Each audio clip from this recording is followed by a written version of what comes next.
ভূপতিনগরে এনআইএর উপরে কোনো হামলা হয়নি।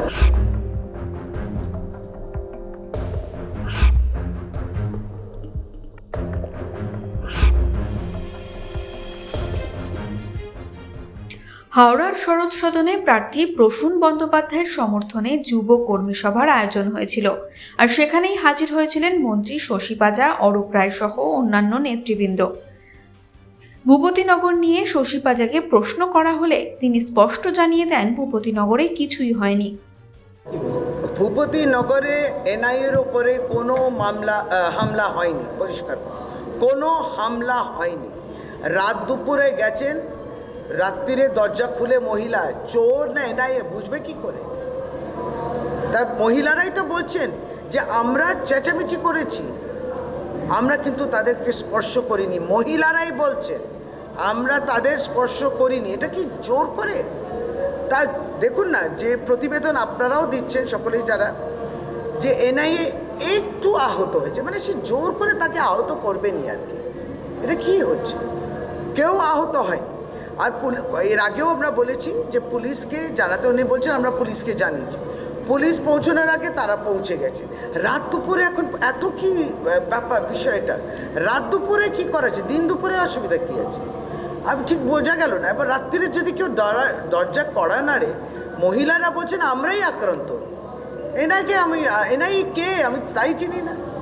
ক্ষোভটা তো তাদের এটাও রয়েছে যে তারাও বুঝতে পারছেন যেটা একটা রাজনৈতিক উদ্দেশ্য রয়েছে, কারণ রাজনৈতিক কারণে তার ছেলে কিংবা তার ভাইকে তুলে নেওয়া হচ্ছে, কারণ সে তৃণমূল কংগ্রেসের বুথ প্রেসিডেন্টই হোক, বুথ কর্মী হোক ইত্যাদি। তারাও বুঝতে পারছেন এর পিছনে রাজনৈতিক উদ্দেশ্য। আমরা তো একবারও বলছি না সন্দেশখালী নিয়ে তদন্ত হোক হওয়া উচিত নয়, তদন্ত হোক, কে ভেঙেছে এখানেও করুক, কিন্তু মহিলারা তো পরিষ্কার বলছেন যে আমরা তাদেরকে ছুঁই পর্যন্ত নিয়ে আমাদের ক্ষোভ ছিল।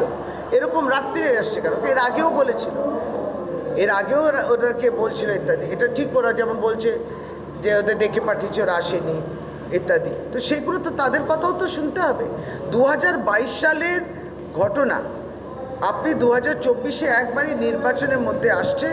জনসাধারণ এত বোকা নয়, তাদেরকে বুঝতে বেশি সময় লাগে না যে কোন উদ্দেশ্য নিয়ে এই সময়টা এসছে। নির্বাচন ঘোষণা আগেও আসতে পারত, এলো না কেন?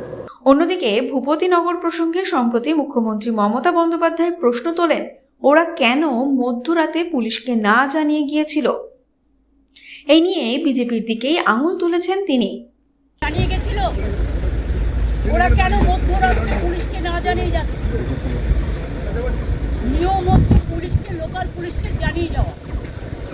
তো মধ্যরাতে যদি গ্রামের লোক দেখে হঠাৎ করে কিছু লোক আসছে পুলিশের ড্রেস পরে, তারা কি করে বুঝবে কিছু? আর ইলেকশনের আগে কেন অ্যারেস্ট করবে?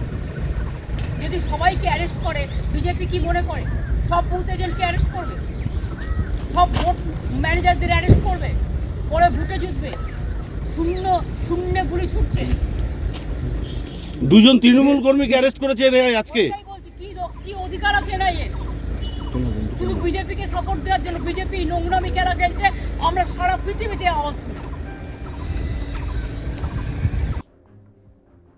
আর এই সব মিলিয়ে লোকসভা নির্বাচনের আগে উত্তাল বঙ্গ রাজনীতি। কোন দিকে মোড় নেয় এই ঘটনা, সেদিকে তো আমাদের নজর থাকবেই। আর এমনই নানা খবরের আপডেট পেতে আপনাদের নজর থাকুক এই সময় ডিজিটালে।